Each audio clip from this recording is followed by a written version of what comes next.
Hello friends, আমি শুভম। এখন review করব লন্ঠরানি।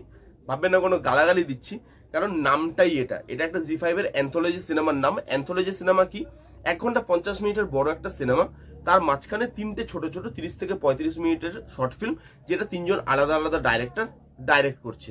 একজন হচ্ছে আমাদের কৌশিক গাঙ্গুলি, একজন ভাস্কর হাজারিকা এবং একজন হচ্ছে গুরবিন্দর সিং। তো চলুন এই তিনটে সিনেমার নাম নিয়ে কথা বলবো। এবার এক এক করে নাম বলবো, এক এক করে কথা বলবো। কেমন লাগলো, দেখা উচিত কি উচিত না, সবকিছু থাকবে এই ভিডিওতে। চলুন ভিডিও স্টার্ট করি। প্রথমে যেটা নিয়ে কথা বলবো সেটা হচ্ছে হুড় হুড় দাবাং, যেটা ডাইরেক্ট হচ্ছে কৌশিক গাঙ্গুলি, কাস্টে আছে জনি লিভার, যিশু সেনগুপ্ত। এইবার এই গল্পটা বা সাবজেক্টে যেটা ফোকাস করছে সেটা হচ্ছে গে বা সমকামী। আজকের ডেটে দাঁড়িয়েও যেখানে আইন পাস হয়ে গেছে, তারপরেও গে বা সমকামী আমাদের সমাজে কি জায়গা রাখে, সাধারণ মানুষের চোখে কি জায়গা রাখে, এবং এই সাবজেক্টের মধ্যে একজন পুলিশ আর একজন আসামি কি করে ফেসে যায়, এই সব কিছু এই 30 মিনিটের সিনেমায় বলা হয়েছে। এবার যদি পজিটিভ দিক নিয়ে কথা বলি, দেখুন কৌশিক গাঙ্গুলি যথেষ্ট ভালো লেভেলের ডাইরেক্টর এবং এই 30 মিনিটেও কিন্তু তিনি তার ক্লাস দেখিয়ে গেছেন। ফার্স্ট আমার যেটা পজিটিভ লেগেছে সেটা হচ্ছে এখানে পারফরমেন্সেস। কৌশিক গাঙ্গুলির সিনেমায় আর যাই হোক পারফরমেন্স টপ নচ থাকে, এখানেও জনি লিভার এবং যিশু সেনগুপ্তর পারফরমেন্স আউটস্ট্যান্ডিং। আপনার দেখতে দেখতে মনে হবে যে এই পারফরমেন্সটা আরেকটু বড় হলে কি অসুবিধা ছিল, বা এই স্টোরিটা একটা ফুল ফ্লেজের মুভি হলে কি অসুবিধা ছিল। এই দুটো ক্যারেক্টারকে, এই দুজনের কেমিস্ট্রি, এই দুজনের ইমোশন আমরা দেখতে চাই। এখানে পারফরমেন্সটা ভালো এই কারণে হয়েছে কারণ এই দুজনের ইমোশনটা খুব ভালো ওয়ার্ক করেছে। এখানে যিশু সেনগুপ্ত এবং আমাদের জনি লিভার, এই দুজনের ইমোশন আপনাকে ইমোশনাল করবে। যিশু সেনগুপ্ত এক এক জায়গায় চোখের দিয়ে যে জল বেরোবে সেটা আপনাকে টাচ করবে, ইমোশনালি এই মুভিটা ভালোভাবে কানেক্ট করে। এবং তার সাথে সাথে এই সিনেমাতে কিছু ভালো ভালো ডায়লগ লেখা হয়েছে, যেটা কিন্তু খুব ভালো লাগে এবং আপনাকে ডাইরেক্টলি টাচ করে ডায়লগগুলো। যেমন একটা ডায়লগ আমি আপনাকে বলতে পারি, যিশু সেনগুপ্ত এক জায়গায়, জনি লিভার এক জায়গায় বলবে যে আদত কি নাম হে জিন্দেগি, তখন যিশু সেনগুপ্ত মাথা নেড়ে বলে নেই, হিম্মত কা নাম হে। এইরকম কিছু পাওয়ারফুল ডায়লগ আছে যেগুলো মাইনিউটলি শুনলে আপনার অনেক ডিপ বলে মনে হয়। এই ছিল মোটামুটি পজিটিভ দিক। এবার যদি নেগেটিভ দিকে মুভ করি, এটার একটা জিনিস নেগেটিভ আছে, সেটা হচ্ছে এই সিনেমাটা না যেই টাইমে তৈরি হচ্ছে সেই টাইমের মতো এক্সিকিউশনটা হয়নি। কৌশিক গাঙ্গুলির থেকে আরো ভালো এক্সিকিউশন আমি আশা করেছিলাম। কারণ দেখুন, একটা এত গম্ভীর জিনিস নিয়ে আলোচনা হচ্ছে, একটা কোর্টে গে নিয়ে, একজন গে, তো সেই হিসাবে একজনকে কোর্টে তোলা হয়েছে। কোর্টে এসে কোর্টের লোকরা এমন ভাবে বিহেভিয়ার করছে যে এই সম্পর্কে তারা কিছুই জানে না, তারা আদিম যুগে বাস করছে। যে আসামি, তার যে নিজস্ব লয়ার, কোর্টের জাজ, মানে যে উল্টো দিকে আরেকজন যে লয়ার আছে, সবাই মিলে তাকে এমন ভাবে ঝাড়তে শুরু করলো যে তাকে নিয়েই আসা হয়েছে ঝাড়বো বলে। তার কেসটার বা তার জিনিসটা শোনার কোনো জায়গা নেই। হ্যাঁ ঠিক আছে, একটা টাইমের পর গিয়ে হয়তো তারা ঝাড়লো, 30 মিনিট একটু ফাস্ট করতে গিয়ে হয়তো এটা করেছে, কিন্তু সেই যে চিৎকার চেঁচামেচি যেটা শুরু হচ্ছে বা তাকে যে দোষারোপ করা হচ্ছে, সেটার তো একটা জায়গা থাকবে। এমন মানে এমন এমন জিনিস করা হচ্ছে যে এ চলে গেলে গঙ্গা জল দিয়ে জায়গাটা ধুয়ে দিও, মানে এমন একটা ভাব এখানে দেখানো হচ্ছে ডাইরেক্টরের দ্বারা যে এটা আমরা অনেকদিন আগে করছি। কিন্তু এটাই ভালো হতো যদি সেই ডাইরেক্টর অনেকদিন আগের ব্যাকড্রপ সেট করতো। আজকের দিনে ব্যাকড্রপ সেট করে এরকম এক্সিকিউশন কিন্তু আশা করা যায় না, দেখতে খুব অড লাগে এবং খুব ক্লিশে লাগে জিনিসপত্রগুলো দেখতে। এটাই এই সিনেমার সব থেকে বড় লুফল। নেক্সট যেটা নিয়ে কথা বলবো সেটা হচ্ছে স্যানিটাইজড সমাচার, যেটা ডাইরেক্ট করছে ভাস্কর হাজারিকা, যেটার কাস্টে আছে বলরাম দাস এবং আরো অনেকে। এই গল্পটা আমার এই তিনটের মধ্যে সব থেকে খারাপ লেগেছে। কেন আমি বলছি, আগে আপনাকে ঘটনাটা বলি যে ঘটনাটা কি নিয়ে।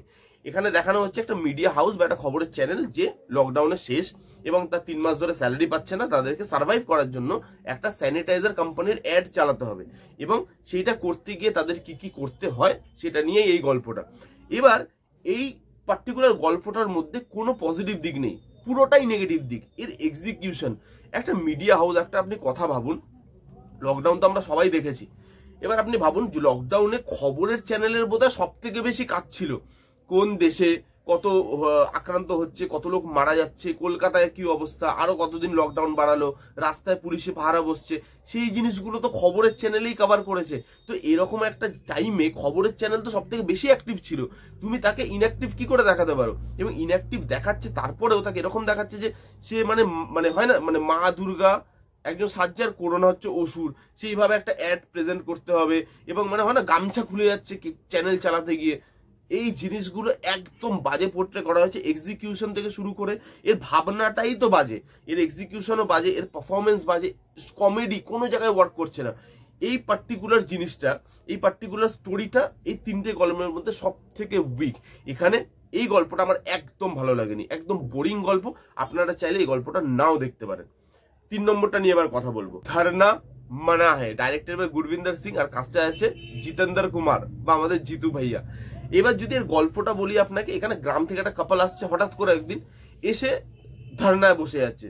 তাদের গ্রামের কিছু ইস্যু আছে, সেগুলোকে সলভ করে দিতে হবে, নালে তারা ধর্নায় বসবে। এবং ধর্নাটা মানে মেন কি পয়েন্ট হচ্ছে, তারা কোনো কথা বলবে না, মন ধর্না। তো এবার তারা কেন ধর্নায় বসছে, লাস্টে গিয়ে তাদের প্রবলেম সলভ হয় কি না, কি তাদের প্রবলেম, এই সবকিছু নিয়েই এই গল্পটা হতে চলেছে। এই গল্পটাও কিন্তু বেশ ভালো গল্প, আপনার ইন্টারেস্টিং লাগবে দেখতে। এর মধ্যেও কিছু পজিটিভ দিক আছে। ফার্স্ট যেটা আমার পজিটিভ দিক আছে পারফরমেন্স। এখানে যে দুটো মেন ক্যারেক্টার ছিল, মানে জিতু ভাই এবং তার ওয়াইফ, তারা দুজন কেউ কথা বলে না, এবং না কথা বলে যেভাবে পারফরমেন্স ডেলিভার করছে সেটা দেখবার মতো।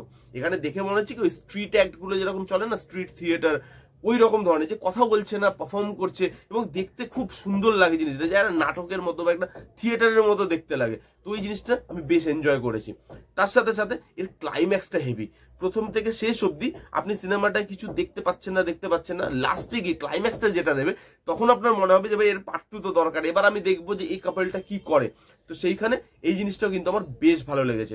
আর এর অ্যাপ্রোচটা ভালো রিয়েলিস্টিক ছিল। গ্রাম থেকে যে তারা আসছে, তাদের যে মানে বেশভূষা, তারা যে আসছে, এসে যে শহরের সঙ্গে কোপ আপ করা, নিজের যে মাইন্ড সেট করে আসে যে আমি এটাই করব এবং আমার নেক্সট স্টেপ হবে এটা, এই জিনিসগুলো খুব রিয়েলিস্টিক ওয়েতে দেখিয়েছে, দেখতে ভালো লাগে এবং সাবজেক্টটা কিন্তু আপনি এনজয় করেন থরলি।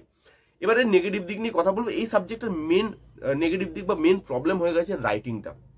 এই রাইটিংটা ভালো না, গল্পটা না একটা টাইমে গিয়ে থেমে যায়, তারপরে গল্পতে দেখানোর মতো কিছু নেই, গোল গোল ওই একই জায়গায় ঘুরতে থাকবে, যে তারা ধারণা দিচ্ছে, হচ্ছে না, আবার ধারণা দিচ্ছে, আবার কিছু একটা হচ্ছে, মানে সার্কেলের মধ্যে জিনিসটা ঘুরতে থাকে, এবং তারপরে গল্পটার কোথাও এগিয়ে যাচ্ছে না।